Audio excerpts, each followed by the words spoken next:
My name's Gillian Crow. I was born in Upper Walthamstow Road and in the house called Mount Spey, which I think is number 106, just round the corner.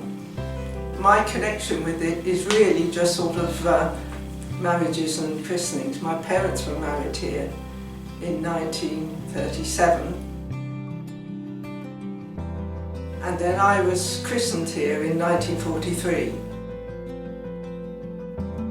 Yes, it's wonderful to come back and to revisit a place that you knew when you were very small, sort of like people you know.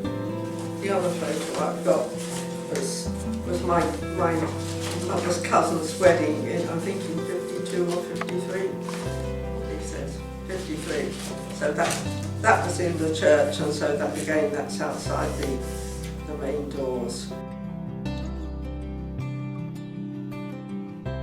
My parents were born and lived here just off Wood Street. My father was born and brought up in Brandon Road and my mother in Collard Road, which doesn't exist now, there's a big housing estate there.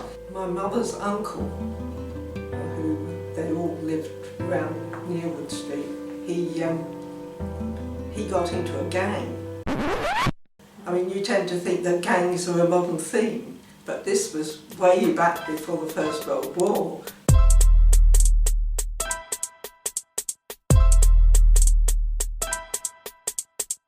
This lad was in a gang and his parents thought he was going to get into serious trouble, so they shipped him off to Australia. I remember when my mother started work in a factory and people asked her, oh, where do you live? And she said, Wood Street. And they said, oh, that's like Chicago. And Chicago was where all the gangsters lived in America, because it was a really rough place.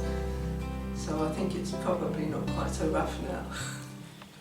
I had an uncle who lived nearby, and he used to drink in the Rising Sun pub next door to the church.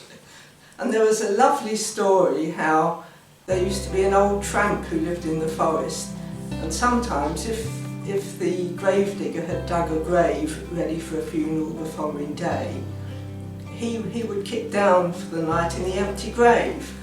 And one night, just as the people were coming out of the Rising Sun at closing time, suddenly this head pops up from the grave and says, hey mate, can you tell me what time it is? And they all thought it was a ghost.